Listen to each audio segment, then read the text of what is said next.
All right, folks. Well, welcome to today's session.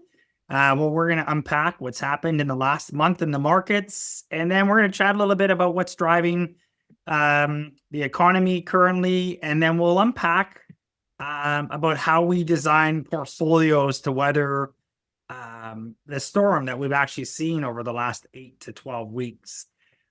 So again, first off, really appreciate everybody joining me on this nice sunny day. We've been getting some great weather. It's hard to believe that we are in the middle of the year with only roughly 7 months ahead of us. Before we know it, we're going to be into the holiday season. I know it's hard to wrap our head around, but time flies here while we're having fun. So without further ado, we're going to jump into some general economic comments, talk a little bit about the yield or the bond markets and the yield and how this might impact investors. And then I'm going to combine the last two topics together, why diversification is more important than ever, and then how the portfolio is built for today's reality. And to be fair, it's not even about today's reality. It's about how we build portfolios to be resilient in the face of uncertainty. We mention to our clients often, we say, the design of the portfolio is obviously to participate when the markets go up, but even more importantly is to protect your assets, your money when markets pull back. So let's have a look. What's on our mind? I mean, this is probably the thing that's on almost everybody's mind is obviously the trade war and really the direction of the market. So, bull or bear market and what the impact is. And I know right now, obviously US is chatting with China again. That will likely play a significant impact or have a significant impact within the markets here in the short term, depending on what happens in those conversations. And we've seen the impact to the markets when we get positive news on the trade front. So most of you are starting to get your statements for the month of May. I've already had a few people email me and say, wow, it's a nice little surprise.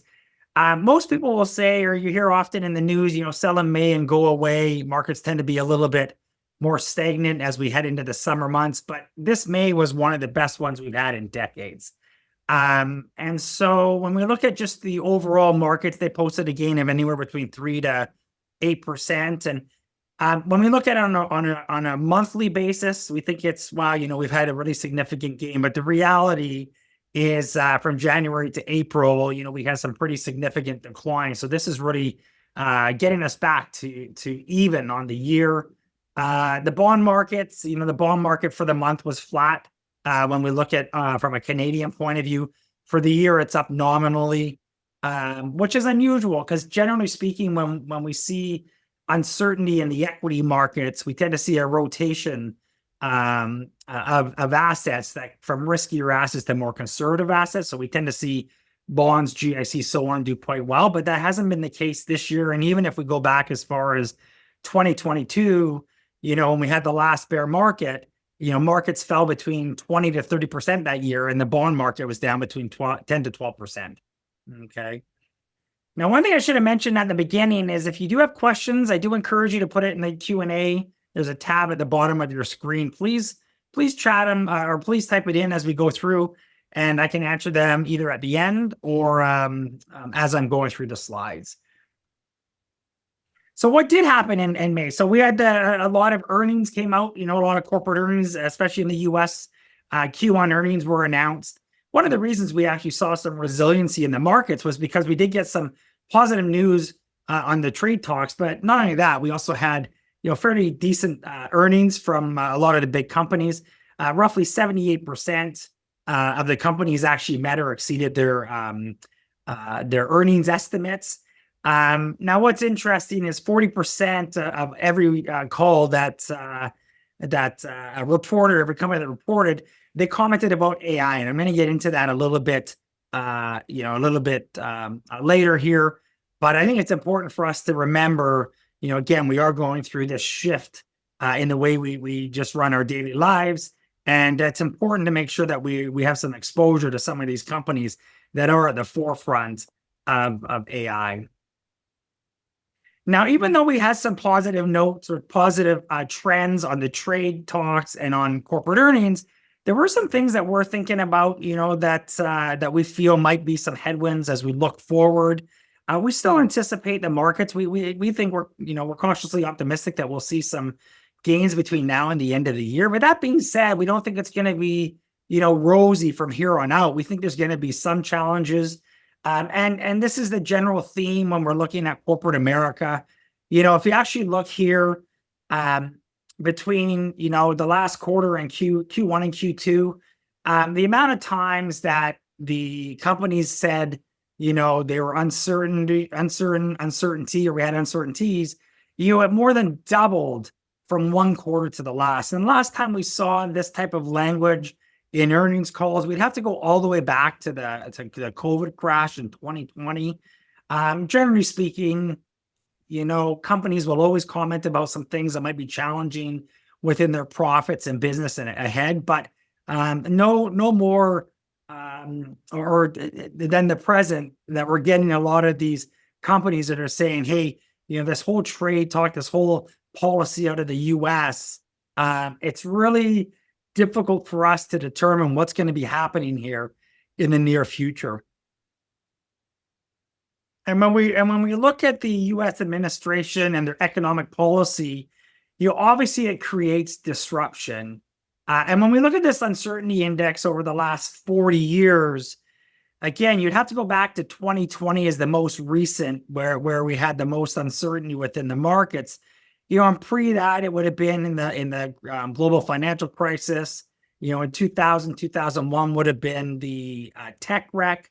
So anytime we have these significant events, we have the uncertainty index, it spikes. And again, it's up significantly because it's really difficult to predict what's going to happen in the US. I've had a lot of folks say the most predictable thing of the US administration and Donald Trump is that they're unpredictable, which probably couldn't be any more true. And when we look most recently, when we're looking at trade uncertainty, not just uncertainty in general, we can see here in more recent weeks, it started to rise again. Obviously, we had some really good news out of US and China with them putting the tariffs on pause while they still work out, some sort of trade agreement. The reality is it takes time.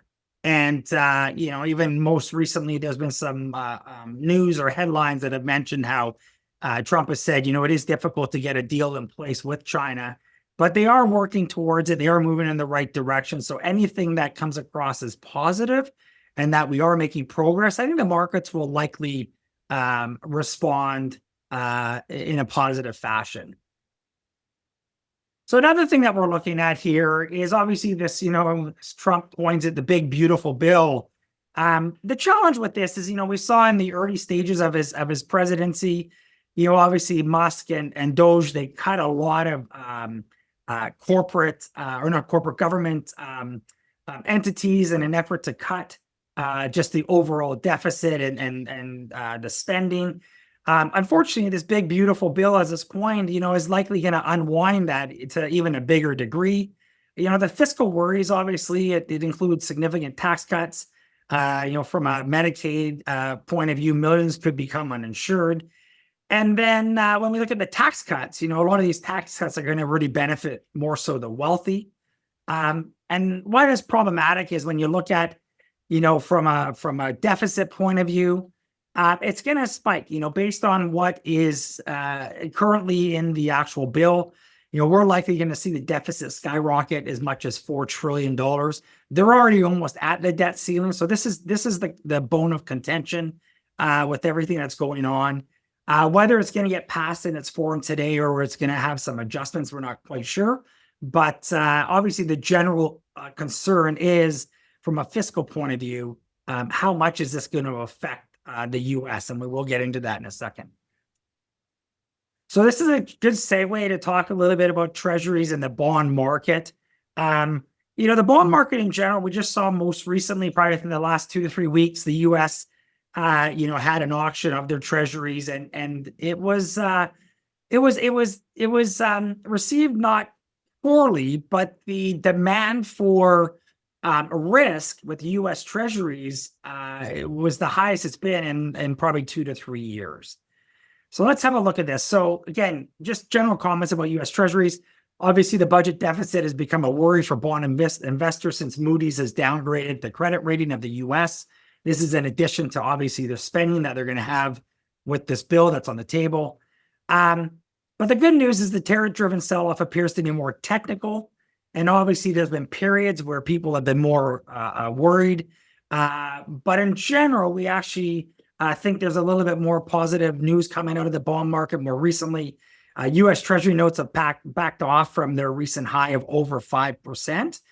And despite rising concerns, U.S. Treasuries generally remain the medium kind of safe haven. So it's again, we still think there's going to be some demand for it, but we do need to kind of watch what the impact will be in the with the U.S. Treasuries and the yield. And so what does that mean for consumers?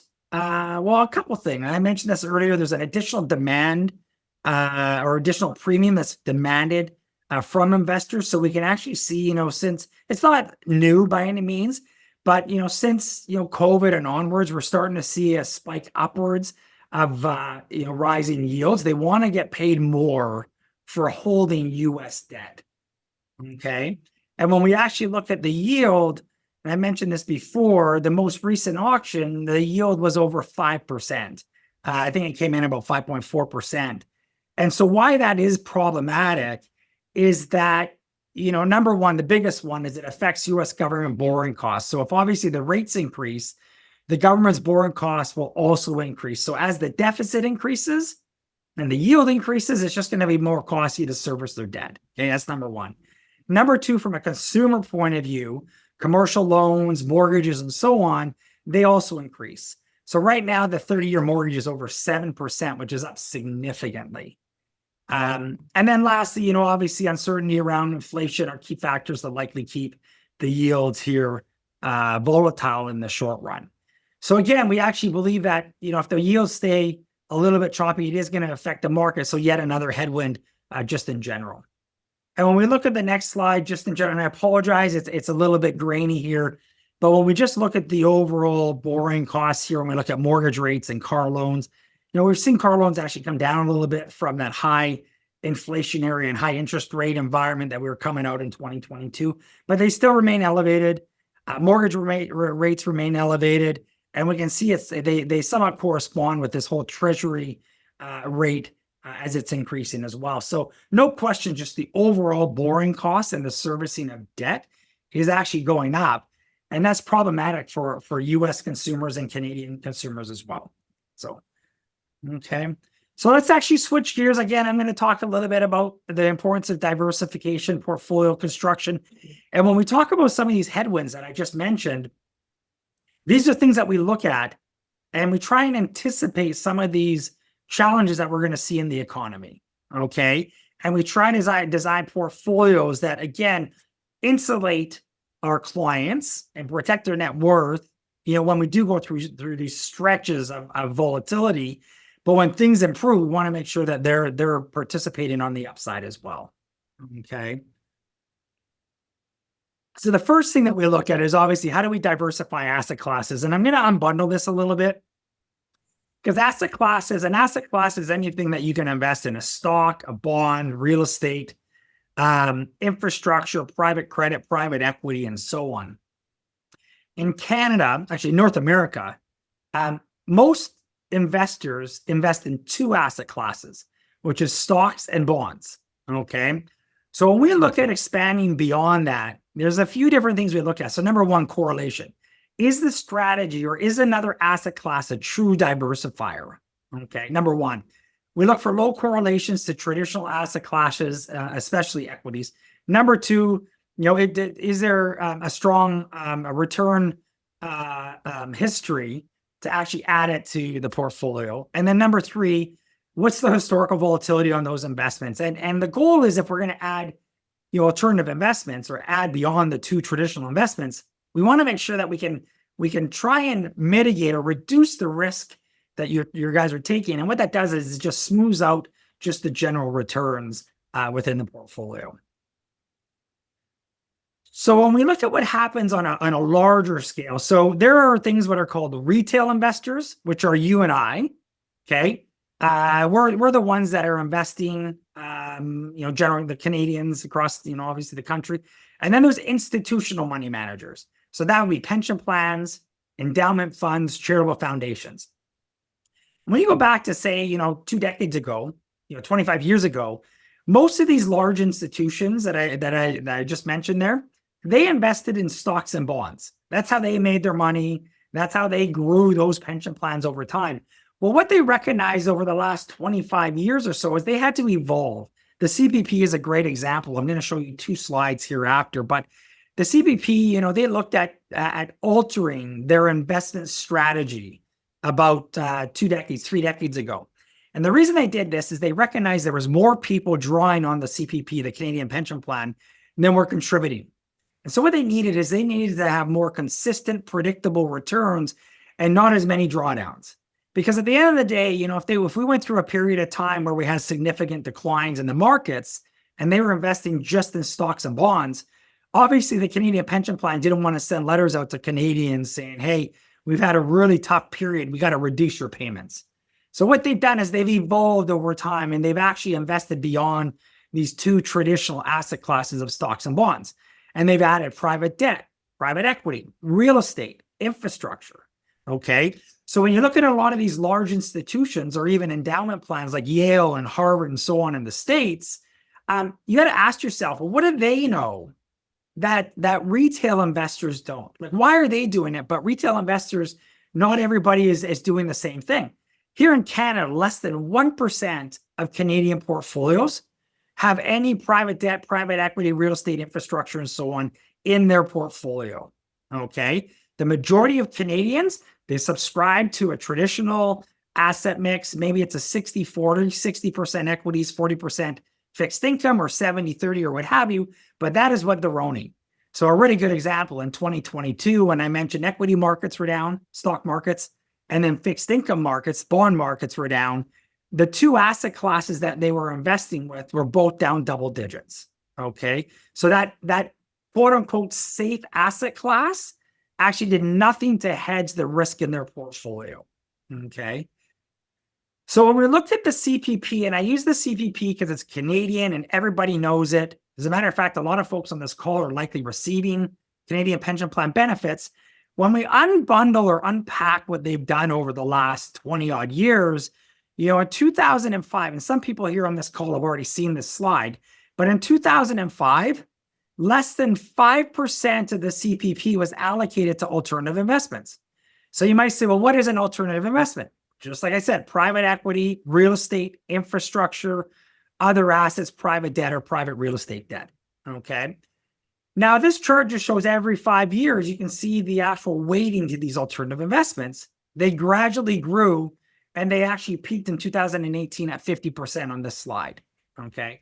Now, a lot of you on this call might be saying, Wes, why are you showing me something that's 2018? It's 7 years out of date. Okay.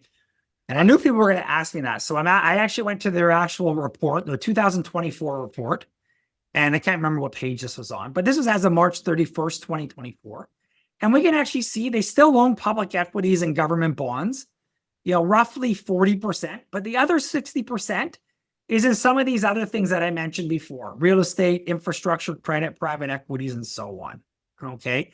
And what we can see over time, since they've actually shifted their actual portfolio, is that their returns have strengthened and their risk has gone down.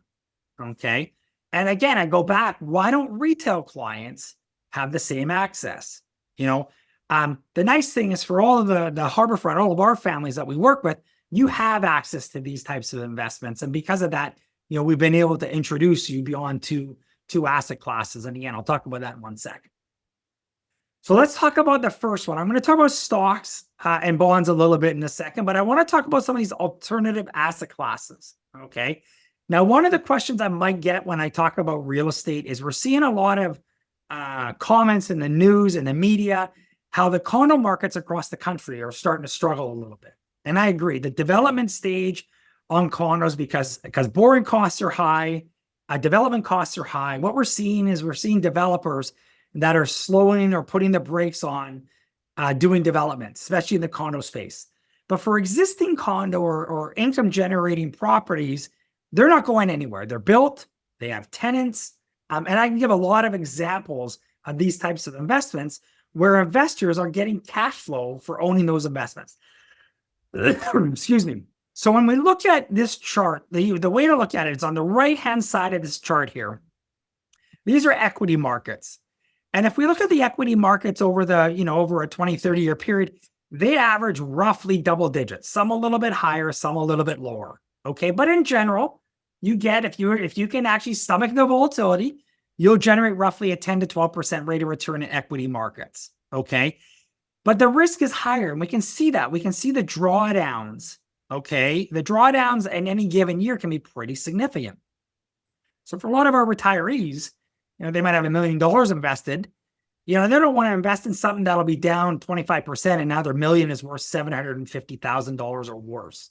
Okay. We recognize that investors and humans are 4 times more motivated from the fear of loss than they are from greed. Okay. I'm going to say that one more time. Investors and human nature, 4 times more motivated from the fear of loss than the greed of gain. Okay. So managing expectations are important, and managing risk is important, because what happens when we go through periods like we just went through, 2 months ago, when there's a lot of uncertainty with these tariffs and global tension, we had a fairly uncomfortable period of time where some people said, hey, I think I should actually go to cash. I should move to cash. And for some people, that was the right thing to do. But for those that were disciplined, okay, that managed to weather the storm, and again, for a lot of people that have been with us in 2022 and beyond, they're going to end up having a pretty good experience overall, because again, as we've seen in May, we've seen it come back full circle. Okay. Now, again, when we look at real estate, okay, and again, this is more so private real estate, Canadian multi-residential, if you look, actually all of them have actually roughly done double digits. Okay. Commercial, industrial, office, retail. But the one that stands out is this multi-residential. Some folks that are on this call have made a lot of money with rental properties or second properties over time. Well, having a second property or an investment property is exactly what multi-residential properties are, except those individuals might be doing it on a much smaller scale, 1, 2, 3, 4 at a time. Well, we can access these multi-residential properties where they're owning hundreds of these types of investments. So it's well diversified and they're paying regular rent. Okay. Now, the reason I bring this up is most often when Canadians, investors, they access real estate in a portfolio. Remember when I said 2 asset classes, stocks and bonds? Well, they own it via what would be considered a stock because it trades on the open market. So I'll give you an example. So if you look at the S&P TSX, the capped REIT index, or the US REITs, a REIT is an investment of a company that owns property, but it trades on the stock market just like a regular stock. So I'm going to give you an example. So RioCan is a company. It's a Canadian company. And for those of you that are local, there's a property out in Langley on the bypass. Okay. And for those of you that are familiar, there's properties on each side of the bypass. There's one that has Golf Town, Cactus Club. I think there's an Under Armour shop, Mark's Workwear, wherever it is. The one across the street has a thing like Indigo and HomeSense and so on. Well, these 2 properties are owned in the RioCan portfolio. Okay. And in 2020 in COVID, what we saw with REITs, and it's not on this chart, but what we saw REITs go down by 50% in 2020 because nobody knew what was going to go on with real estate. Okay. Well, I live out in Langley, and I went to Cactus Club and Golf Town and so on. Cactus Club had some of their best years. Okay. During that, it was packed. Golf became one of the few sports that we could actually go out and play, during COVID. They had some of their best years as well. And I'm pretty sure those properties went up in value because most properties went up in value. But RioCan stock was down 50%, partly because of the uncertainty and the fear of what was going to happen to that stock on a go-forward basis. So when we look over the last 3 years of these REIT indexes, so not just RioCan, but all of the REITs blended together, if an investor would have owned these, including the dividends, they would have made anywhere between 1 to 7.5%. Okay. So again, very very volatile. And again, it's the one way that Canadians know how to invest, or investment professionals know how to invest. Okay. So when we go to the private real estate, investments that our clients have access to, so the Foresight private real estate strategy. So again, it's considered a REIT as well, but instead of it being publicly traded, it's privately valued. And what I mean by that is there's these big properties, there's these apartment buildings, condo buildings, and what have you. 90+% of it is occupied. I can think of two investments that are in that investment pool. There's roughly 450, almost 500 properties in just those two investments, and they've all averaged double-digit returns. Okay, there's student housing in there. There's storage facilities. So it's well diversified. There's about 15 sub-advisors. And what I mean by sub-advisors, there's a whole bunch of managers. And then those ones actually have all their investments there as well. So our investors have access to something like this, which is similar to the pension plans, private REITs versus public REITs. And they've been very consistent. Same 3-year return, plus 21%, roughly 7% annualized, versus the other one I just showed is between 1 to 7%. And you would have suffered all of these periods of a lot of volatility. Okay. All right. So this is the second asset class. Stocks, bonds. Here's private real estate. Next one I'm going to talk about, we've already talked about public fixed income. Okay, bonds. And here I'm showing the last 5 years. And what I've done here is I've just showed the Canadian bond index, and I've shown an S&P 500 bond index. Okay. Over the last 5 years, including the yield or interest that would have paid, you would have earned as an investor, you would have been negative on those investments over this last 5 years. 60 months of being invested in bonds would have yielded you a negative return. Okay. And as I mentioned before, generally when we go through periods where we have more volatility, you tend to see strengthening of this asset class.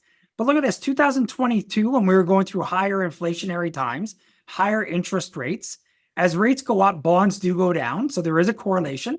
But look at this, bonds during that period of time probably fell almost 20%.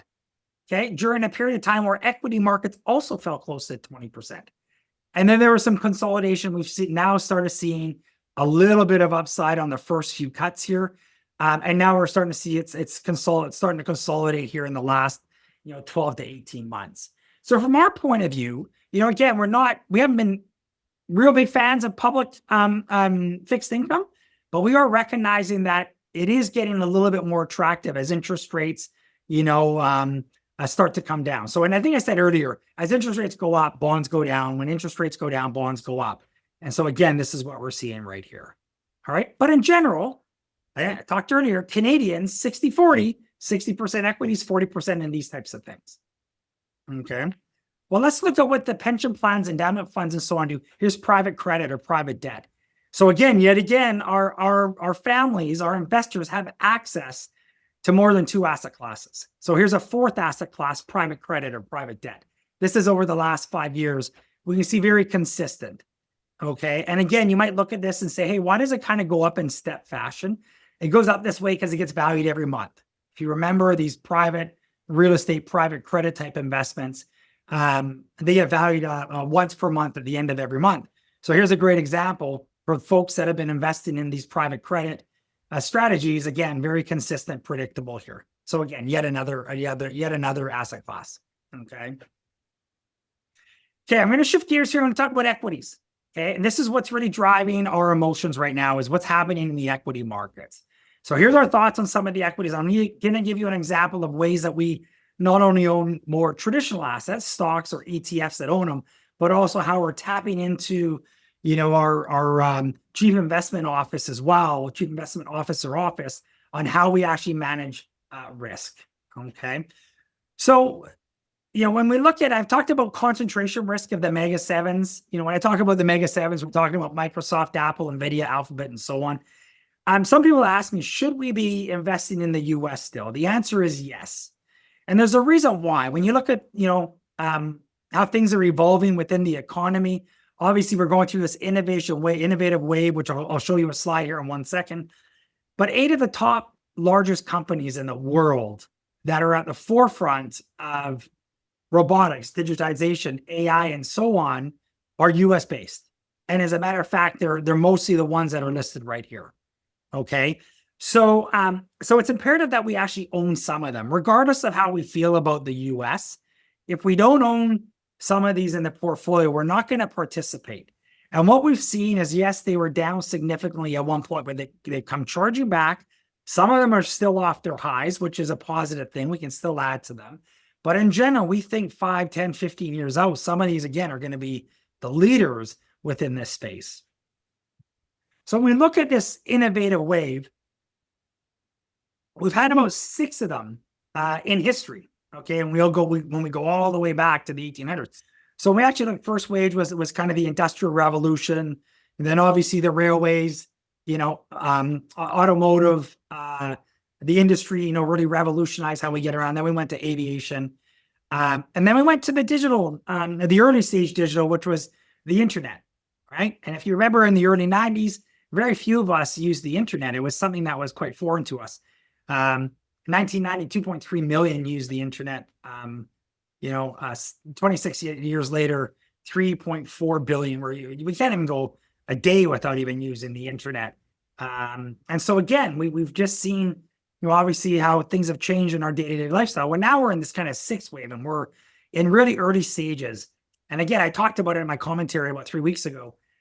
Again, when you look at robotics, AI is a big one. Digitization. These are all things that are actually going to change just how we live, and even how countries and how their GDP is affected. You look at robotics, if all of a sudden that we now have automation within warehouses and so on, it means there's less of a need for the human piece of it, which is a drawback in itself. But when you look at efficiency, you can now have the robotics or robots working 24-hour shifts, and there's no pause in productivity anymore, which means that we eliminate a big portion, and GDP can actually go up significantly. So there's going to be a lot of applications, not only in our everyday life, but just the way we do business in general. Now, this here I talk about in Canada, and obviously Canada is a little bit more of a narrow market. We have 3 major sectors. The darlings of our markets for a lot of folks is cash flow dependent banks, telecoms, insurance companies, and so on, more value-based companies. Obviously, commodities have been doing quite well, especially when you look at gold and silver and so on. But in general, energy and commodities have been a little bit of a drag. And when we look coming out of 2020, we can see we had, the first leg up. But for probably a good 3 to 3.5 year period, we just had a lot of consolidation. We didn't have a lot of gains within dividend or cash flow securities. But lo and behold, we get into kind of late 2023 and into 24, especially as interest rates have started coming down, we're starting to see a lot more interest in these dividend or value-based stocks. Okay. So from our point of view, yes, we own more conservative investments, but in the equities, we do want to own, obviously Canadian or dividend cash flow producing companies, and couple those obviously with some of the growth companies that we're seeing out of the US.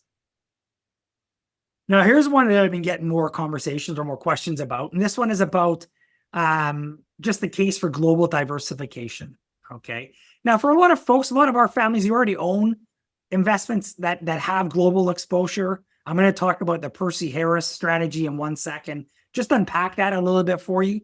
But when we look at valuations, obviously from a US standpoint, a little bit higher above the 25-year average. We just want to be mindful of it. These companies that have higher valuations are some of the ones that I mentioned. We still think there's room to run on them. But again, their valuations are just higher than what, the traditional type companies were. And then when we look at Europe, Japan, emerging markets, China, and so on, this is where we actually see that there's some value in there. The problem with getting into some of these economies is there's just more volatility.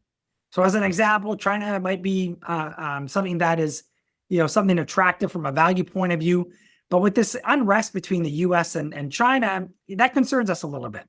So, if we can actually take advantage of some more domestic type companies that have been beat up and are undervalued, we'd sooner get, the gains from there. But we do like, more developed Europe. Japan is something that's coming online as well.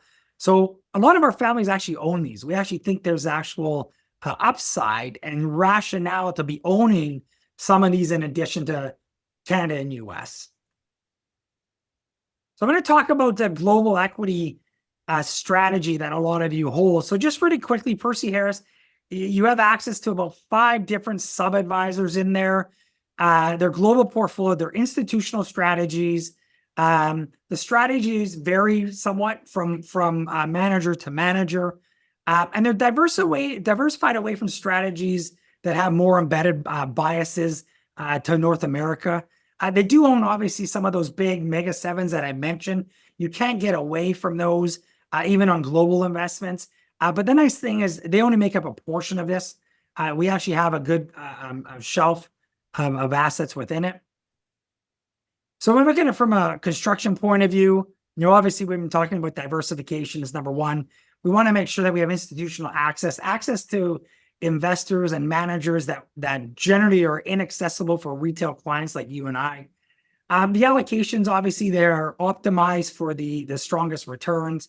And then obviously the adjusted risk return profile is important that we manage, because again, if we have an investment that makes 15%, but the volatility on it is 15, or we can get something that's at a 12 and the volatility is in half, we would likely choose the latter because the gap between the risk and return is wider on one than the other. Okay. So again, we also tap into the office of the CIO for the due diligence process.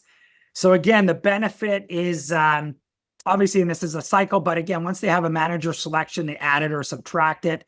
Then they develop strategic key performance measures. And then they do monthly monitoring. They'll interview those to make sure they're still on track to what they're anticipating. They do quarterly reviews. And then they're on top of any areas of concern.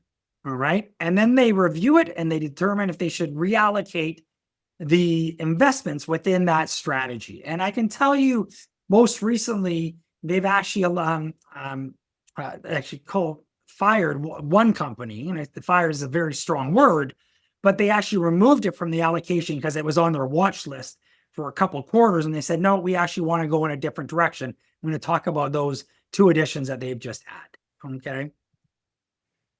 So again, multi-manager, multi-strategy approach. We have Arrow Street, Life Cycle, GQG, Ramirez, and Leith Wheeler, which is again an institutional manager here in Vancouver. Key thing with these, again, you can't access a lot of these. Arrow Street is out of Boston. Life Cycle is again not here in Canada. Ramirez is another one I believe is out of the US as well. A combination between global and North American. Also have access to increase the emerging market components in here as they see fit. And when we break them down, so Life Cycle was a new one that they've just added. This is the one that I mentioned. It's not accessible here in Canada, and they actually manage out in the UK. They're out in London. If you look at exclusive access, no one here in North America can access these managers. Our clients can, because Percy Harris, which is about a $500 million investment, they can actually strike a deal with them, and they only manage large checks. So they're not going to, accept our $500,000 or $100,000 or $1 million investments. They will only manage if they manage, $70 to $100 million of assets for institutions. Okay. And they've had super strong returns. When we look at the 10-year return, 50%, it's an equity investment. When they look at the benchmark, it's done 11. And again, not to focus on the returns. Again, we like the strategy, the risk return, but just the proof is in the pudding when we look at their overall trading returns. And this is part of the reason they were added. Again, they were looking at the existing manager that was in there. They weren't performing as strong as what the team was hoping. So they actually made a proactive move, eliminated that one, added Life Cycle. They went through a fairly significant due diligence process to actually bring them on board. And again, we're really excited to have them because, again, the performance has been exceptional. The second one they added was Ramirez Asset Management. These are portfolio managers that mostly focus on the ultra high net worth. They're out of New York. The strategy's been around for quite a long time. Again, this is a more recent one, but again, when we look at the performances over the last 5 years, we can see it's actually done exceptionally well in comparison to they have 2 benchmarks, a primary and a secondary. But again, 5-year return, including 2022, has averaged roughly 18%. And again, they can go beyond your traditional or typical global strategies. So when I go back to, again, how do we design a portfolio? Again, it's beyond just two asset classes. Again, we look at the two asset classes that are out there that everybody has access to. Then we can add private credit, private real estate. We can tap into these institutional money managers that are otherwise generally inaccessible. And we can create these portfolios that are very unique to what's out there on the street right now. And again, I talk about efficiency. This is back to the global equity strategy, just as one piece. But the nice thing when you look at this here, as I said, you can't get away from the mega sevens. So the way to look at this slide, all of these white cells on these on the top tens, these are ones that we have some duplication across the managers. The blue, the baby blue shaded ones, these are all ones that are only in that one specific manager's top 10. Okay, so we can actually see it's quite a variety. Obviously, Elite Wheeler is more Canadian focused. Ramirez, again, you can see more globally focused in general. GQG, they've had tremendous performance with very little exposure to the mega sevens, which is one thing that we really like about them. You know, they're driving their returns without just hitching their wagon to just the top 8 holdings in the S&P 500. Okay. So I'm just going to show one more, and then I have a couple of questions here. So last one. So how do we put it all together? I just am giving an example, guys. And when I say an example, you know, one of the things that you'll often find when we sit down with you, whether on a quarterly basis, on an annual basis, a semi-annual basis, we always reassess what's important to our families. And so some of our families will say, hey, you know, I need to be a little bit more conservative. I need to reduce certain things. I need to increase maybe certain areas of my portfolio for whatever reason. So this is just an example where, you know, maybe this might be like a 70% equities, maybe 60% equities, 30 to 40% another. But this gives an example where maybe we're customizing, you know, the Canadian or US equity space. The North American equities might represent 40 to 50%. That could be some tactical trades where we're owning, you know, some of the more growth-oriented mega 7 names. Plus, it's coupled with some dividend-producing investments to give cash flow. So that value piece that I mentioned. And then we'll couple that with private credit and private real estate. We think that's actually really important. Not only has it provided really good, stable returns, but it also provides some cash flow. The real estate, the Forsyth real estate is actually tax preferred because most of the distributions you receive are in the form of return of capital, which is treated as capital gain. And then you also get capital appreciation. And then we're also coupling it with global equities, you know, ex-North American. So that could be anywhere from, you know, somewhere in Asia, whether it's Europe as well. That could be a couple of different areas, where it's Japan or China or so on and so forth.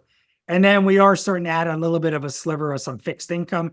Again, we have access to another a mandate that they've gone out and cherry picked some of the top institutional fixed income managers in North America. And in a difficult market, they've actually done extremely well. I think year to date, it's about 6%, which is really good. Again, we haven't seen that in a more passive bond or fixed income strategy. So again, we go back to smart investing. How do we invest your money? Again, we look beyond traditional asset classes. You have access to roughly 5 to 6 here. You know, if you ask a lot of your friends, they'll have access to 2, or your family members. And you might say, well, why is that? A couple of reasons. One, a little bit less accessible. Some of these big bureaucratic kind of red tape institutions here in Canada, like the banks, they generally stick in their lane. They don't evolve. They just react. We've seen it in the ETF market, the exchange trading market. The banks didn't create ETFs. They waited for companies like BlackRock and Vanguard and so on to create exchange traded funds. And when there was enough traction and they were recognizing they were losing business, these companies, these big institutions like the banks, they went and partnered with these big companies that provided exchange traded funds. Okay. Same with the mutual fund world. The banks didn't create them. Franklin Templeton created them. Once they recognized they were going to lose business, they went out and they did their own. Okay. The same is true in the alternative space. We've actually seen it in the US. It's much more readily available. You know, obviously they're a little bit more forward thinking down there, but here again, we've had clients come from TD Bank, one of the big six, because TD Bank will not put it on the shelf because their ideal client is that middle-class client, okay? So again, they're just a little bit more difficult to get access. Harbourfront was one of the very first companies or institutions here in Canada that made them retail accessible by offering multi-manager, multi-strategy type solutions. It doesn't mean we have to use them, but we have access to them. All of our clients have access to them. So if we want to design a portfolio and we want to truly manage, more like a pension style asset management versus just your traditional ones, we can do that quite easily. And we've had great results because of it. Okay. So I'm going to pause there. I'm going to actually open it up for questions. I have a few here, so bear with me as I look at my other screen. So I had somebody ask, what are our thoughts on the nuclear energy sector? Most AI data center companies need nuclear energy to fuel their growth. You're absolutely correct. It's by no means is AI great from an environmental standpoint. They use a lot of energy, but it's where it's going. Obviously, the train's not going to stop based on what we think is going to happen in terms of their energy consumption. Commodities in general have actually fared pretty well. So again, from an asset class, I'd still be mindful of it. Even if somebody else asks a question about gold. And again, same thing. Gold is a great hedge.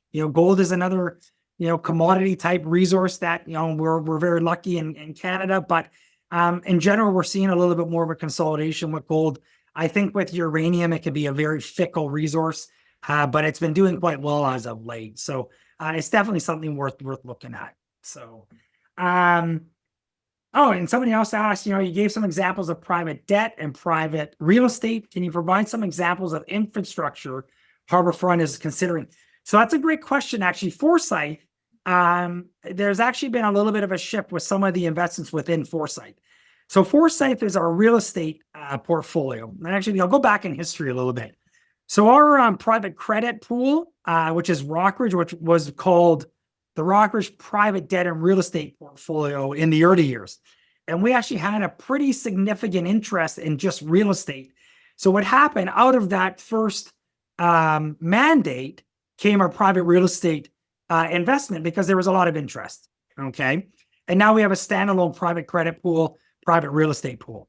Well, what's happening with infrastructure is we're starting to get the same type of feedback with infrastructure. And we actually think it's a great asset class to be adding. And so the team, in the CIO office, they've actually been actively interviewing infrastructure companies, infrastructure managers, and they have started to introduce it to the Foresight real estate portfolio as a sliver because, again, they're trying to drive returns, reduce risk.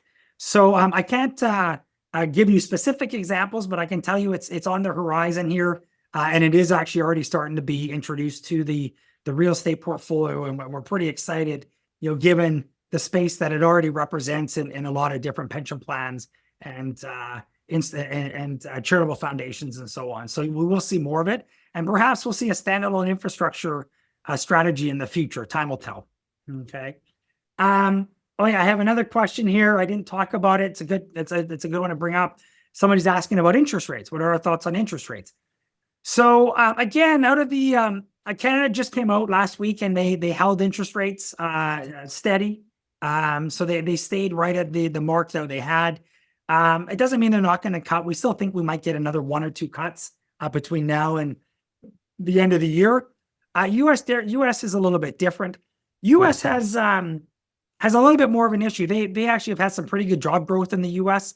They had a surprising uptick in their labor numbers. They had a lot of job creation.